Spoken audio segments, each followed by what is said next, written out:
मेरे बाबा के सभी मीठे मीठे बच्चों को इस निमित्त का नमस्ते। आज की मुरली से बाबा ने जो मोतियां लुटाई हैं उसे सभी मीठे मीठे बच्चों ने अपने संस्कार अनुसार, अपने स्वस्थिति और परिस्थिति अनुसार मोतियां तो चुन ली है ना। चलिए अब आगे अपने पुरुषार्थ को तीव्र करने के लिए, तीव्र पुरुषार्थी बनने के लिए और बुद्धि रूपी कलश को ज्ञान रूपी माखन से भरने के लिए शुरू करते हैं मुरली का मंथन। आज की मुरली में बाबा हमें मनुष्य से देवता बनने का हुनर सिखला रहे हैं और ये कह रहे हैं कि हम खुद तो बने और दूसरों को भी देवता बनाने का पुरुषार्थ करें, उस पर ध्यान दें, उसकी ऐसी सेवा करें। और इसमें बाबा कहते हैं कि कौन सा ऐसा काम था जो पहले भी भक्ति भाव में भी करते थे और अभी भी करते हैं, वो काम है समर्पण, तन मन धन का समर्पण। अब इस तन मन धन के समर्पण में मन का समर्पण कितना होता है, इसको समझने के लिए आज की मुरली में रात्रि मुरली भी है। उस रात्रि मुरली में बाबा कहते हैं कि सारे बच्चे सामने बैठे हैं लेकिन कईयों की बुद्धि बाहर भटक रही है। तो ये जो हमारा उसमें साधारण भाषा में हम क्या कहते हैं कि हमारा मन बहुत भटकता है। हम इस तन मन धन के समर्पण की तो बात करते हैं लेकिन तन को समर्पित कर भी दें, धन को समर्पित कर भी दें, मन समर्पित नहीं हो पाता है।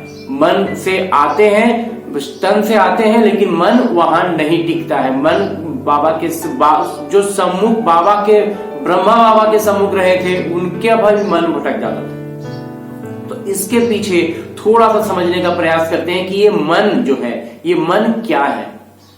इसको जब तक इस ज्ञान में नहीं थे तो तब तक इस निमित्त को जहां से भी सुनते थे, जहां भी जानते थे, सब जगह बस यही बात होती थी कि मन एक घोड़ा है और घोड़े को लगाम लगाना है। घोड़ा को लगाम लगा लेंगे तो हम सब कुछ अच्छे से कर पाएंगे, क्योंकि ये हमारी तो सब कोई जानते हैं कि मन से कोई काम होगा तो वो बहुत बेहतरीन होगा। लेकिन ये मन है कि रुकता ही नहीं, मन है कि भटकते रहता है। तो हम बहुत मन के पीछे मतलब दोष लगा देते हैं कि मन मेरा बहुत भटकता है और ये सबका कहना है, लेकिन फिर भी सबको यही लगता है कि बस मेरा मन इतना भटकता है, दूसरों का नहीं भटकता होगा। लेकिन ऐसा नहीं है, हर किसी का मन बहुत चंचल है, बहुत तीव्र है। तो फिर इसको नियंत्रित कैसे करें? तो सच्चाई यह है कि इसको नियंत्रित करने की जरूरत ही नहीं है। मन एक ऐसी तीव्र गति वाला गुण है, विशेषता है। मन एक गुणों का भंडार है और इसकी तीव्रता इसकी सबसे बड़ी गुणवत्ता है। इसका तेजी से इधर से उधर जाना पहुंचना। हम गलती कहां हो रही है, हम इसको नियंत्रित करने की कोशिश कर रहे हैं। इसे नियंत्रण की जरूरत ही नहीं है, इसे सिर्फ सही दिशा की जरूरत है, सही मंजिल की जरूरत है। अभी तक हम क्या करते हैं, हम जो बदनाम करके बैठे हुए हैं कि हमारा मन बहुत भटकता है। आप पहले इसको जरा बैठ के सोचें कि ये मन भटकता कहां है। वहीं भटकता है जहां हमने अपने पूरे जीवन में इसको लेकर के मतलब गए हैं, कॉन्शियसली अपने होशो हवास में जहां इसको लेकर के गए हैं, वहीं हमारा ये मन जाके बेचारा भटक रहा है। कभी हमने उनको परम पिता परमात्मा के पास लेकर ही नहीं गए, कभी परम धाम लेकर ही नहीं गए, तो वो वहां भटक जाए कैसे? जहां लेकर के गए हैं वहीं जा रहा है। किसी भी मन है तो हमारे आत्मा के मतलब अंडर में रहने वाला, उसके जैसे बोलते हैं ना हाथ के नीचे का, मतलब दाहिना हाथ एक तरह से कहें उस तरह का, मतलब बहुत ही सबसे ज्यादा सटीक कोई है गुण तो वो है मन का तीव्र गति से यात्रा करना। इतना तीव्र है कि वो उसके लिए समय लगता ही नहीं है। एक क्षण में वो यहाँ है, अगले क्षण वो चांद पर, और उसी एक क्षण में वो परम धाम में भी हो सकता है। इतनी तीव्रता है और इस तीव्रता को हम क्या कर रहे हैं, भटका रहे हैं लौकिक वस्तुओं के पीछे, इधर उधर की बेकार की चीजों के पीछे, दिन भर उसको वही काम में लगाए हुए हैं। तो जब हम छोड़ेंगे उसको तो वो अकेले भी तो वहीं जाएगा ना। कोई छोटा बच्चा को हम किसी एक स्थान घर से निकाल के किसी थोड़ी दूरी पर किसी जगह पर लेके जाते हो, रोज किसी दुकान पर या किसी मंदिर में रोज लेकर जाते हो, रोज लेकर आते हो, तो वो उतना दूर उसको जान जाता है। तो छोटा ही बच्चा है, लेकिन अगर उसको किसी दिन अकेले छोड़ दिया जाए तो वो वहां चला जाएगा, उतना दूर जाने में उसे डर नहीं लगेगा, वो उतना दूर जाएगा, उतना दूर से वापस भी आ जाएगा, क्योंकि वो रोज की बड़े के साथ वैसा करता था। यही हम अपने मन के साथ कर रहे हैं। रोज उसे हम फलाने ने ऐसा कर दिया, फलाने ने वैसा कर दिया, मेरे जीवन में तो ये बुरा है, मेरे जीवन में तो ऐसा हो गया, मेरे जीवन में ऐसा ये है, मेरे जीवन में वो है, हम तो बहुत अच्छा करते हैं फिर भी मेरे साथ ऐसा हो। इन्हीं बातों में उसको उलझाए हुए हैं, तो मन भी इन्हीं बातों को दोहरा रहा है।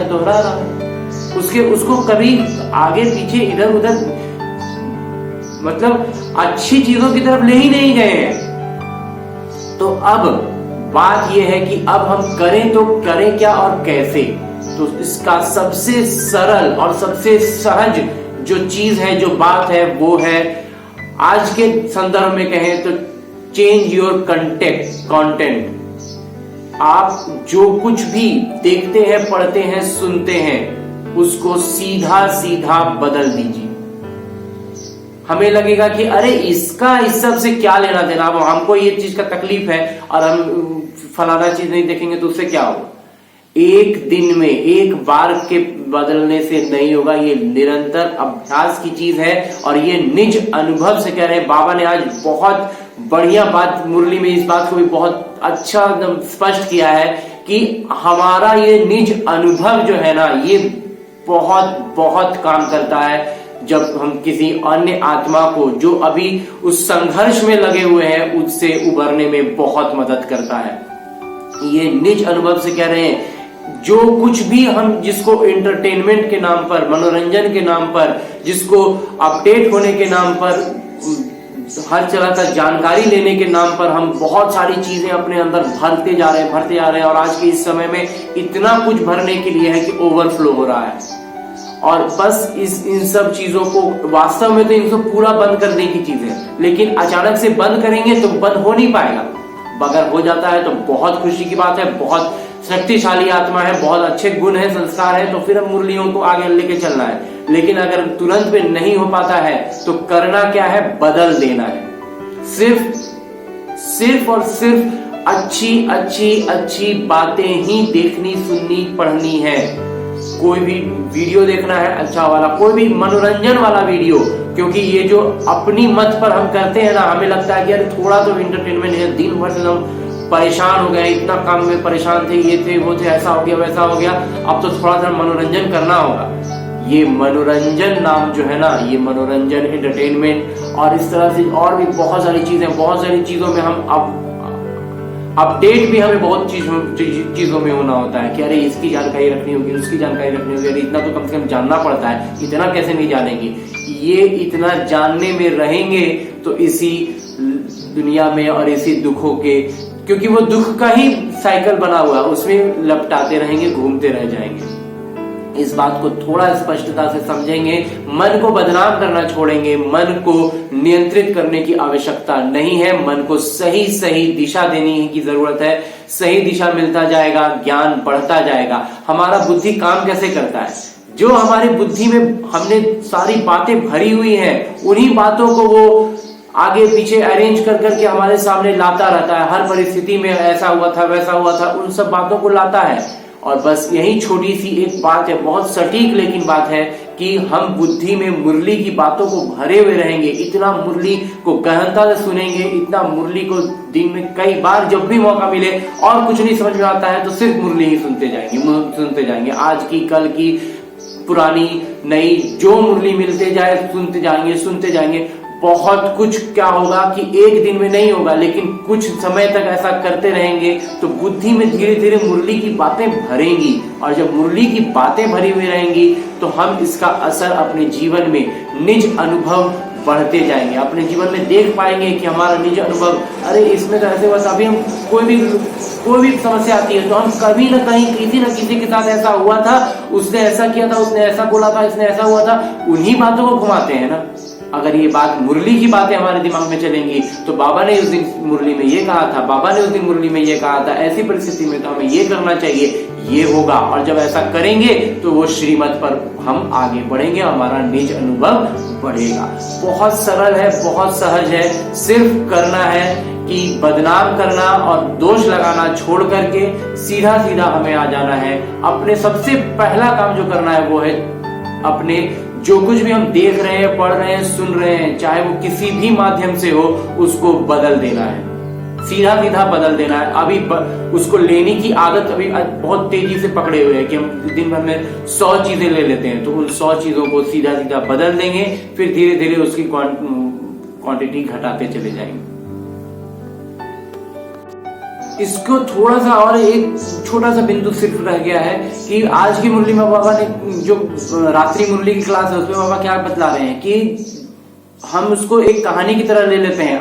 इतनी सारी मतलब जो कथाएं हैं, इतने सारे जो हमारे धर्म ग्रंथ जिनको पढ़ते आए थे उनको भी तो हम कहानी ही मान रहे। वास्तव में वो कहानी नहीं है, वो हमारे सारे जीवन का हर परिस्थिति के लिए बनाया गया है और उसका सीधा सीधा अभी तो ब्रह्मा बाबा के जीवन से सब कुछ हम देख सकते हैं। तो उसको भी हम एक कहानी मान लेते हैं, एक कहानी की तरह सुन लेते हैं और बस उसको वहीं खत्म कर देते हैं। वास्तविकता में उसको समझने की जरूरत है कि ब्रह्मा बाबा की जीवनी में जब ये जो क्रम था, वो जब समय था जब बाबा सारे बच्चों को लेकर के बस अपने एक परिवार की तरह बस एक घर में रह रहे थे, बाहरी दुनिया से पूरा संपर्क बंद था।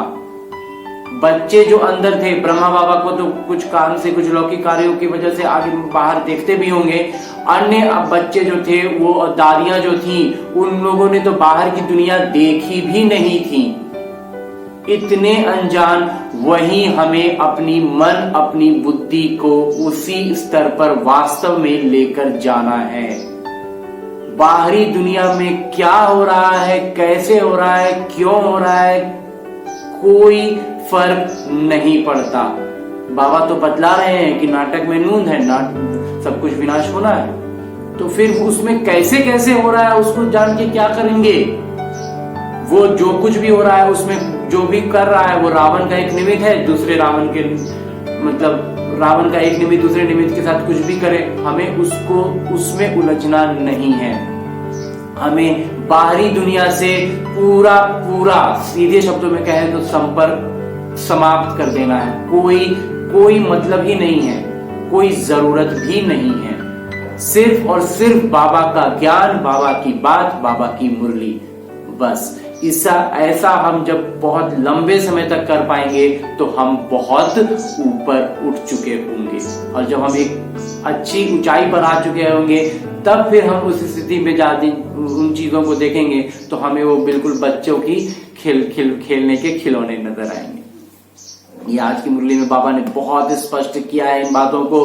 बहुत मीठी मुरली थी और अंत में वरदान देते हुए बाबा कहते हैं कि हमारा ये जो दान पुण्य करने की जो आदत है ना, जो भक्ति मार्ग से चली आ रही है, वो बाबा कहते हैं कि अब हम इस ब्राह्मण जन्म जब हमारा हो चुका है तब हमें कौन सा दान करना है, क्योंकि वो वाला रुपयों का दान करने के लिए तो बाबा नहीं कहते हैं। तो कौन सा दान करना है, हमें अपनी शक्तिशाली स्थिति की अनुभव का दान करना है। और यही बाबा कहते हैं कि ये जो हमारी शक्तिशाली अनुभव है ये हर परिस्थिति में एकदम समान, एकदम मुस्कुराता हुआ, जो बाबा कहते हैं, जो ये हमारा एक क्षण का, ये जो हमारा जो कमजोर आत्माएं हैं, जो व्याकुल आत्माएं हैं, उनको जब हमारा ये स्थिति का अनुभूति लेंगे, उनको जब ये अनुभव होगा तो वो जो कल्याण होगा ना, बाबा कहते हैं वो एक क्षण का दिया गया दान हमारे आधे कल्प के लिए हमारे में सुखों से भर देता है और यही शक्तिशाली स्वरूप हमें पूजनीय तक बना देता है। तो बहुत मीठा वरदान, बहुत ऊपर उठाने वाला वरदान है। इन बातों को इधर उधर की बातों के साथ उलझाना नहीं है, सीधा सीधा बस यही है कि हमें पूरी तरह से ज्ञान को पकड़ना है। बाहरी दुनिया से संपर्क रखने का कोई खास आवश्यकता नहीं है। जो लौकिक कार्य है जीवन निर्वाह के लिए, बस उसको बस काम भर करना है और उसके अतिरिक्त कुछ से भी कोई मतलब रखने की जरूरत ही नहीं है। बस यही है। और इससे हमारा मन जो भटकता है ना, उसका भटकना सही दिशा में होगा तो वो लगेगा कि हमें तो पट पट योग लगता है, हम तो जब चाहे तब योग लगता है। एक क्षण में, जो बाबा कहते हैं ना, एक क्षण में अशरीरी और एक क्षण में शरीरी, तो ये अभ्यास आसान हो जाएगा, आराम से होने लगेगा, क्योंकि बुद्धि को इधर उधर जाने के लिए जगह ही नहीं रहेगी ना। उसको इधर उधर का कोई हम कभी लेके ही नहीं जाएंगे तो वो जाएगी भी नहीं। तो कब कहाँ जाएगी? सीधा सीधा परम धाम। जब बैठे योग में तब परम धाम, जब काम कर रहे हैं तब परम धाम। तो ये आसान हो जाएगा, बहुत सरल हो जाएगा। बाहरी दुनिया में वही कचरा रहेगा, वही रावण की हरकतें होती रहेंगी। तो बहुत आसानी से इसको समझना है, आराम से इसको अपने जीवन में लागू करना है। अच्छा, मुरली मंथन से इस निमित्त द्वारा ये था थोड़ा सा माखन। ओम शांति।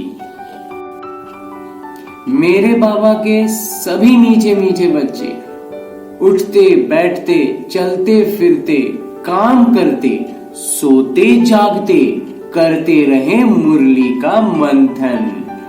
बढ़ेगा बुद्धि रूपी कलश में ज्ञान रूपी माखन।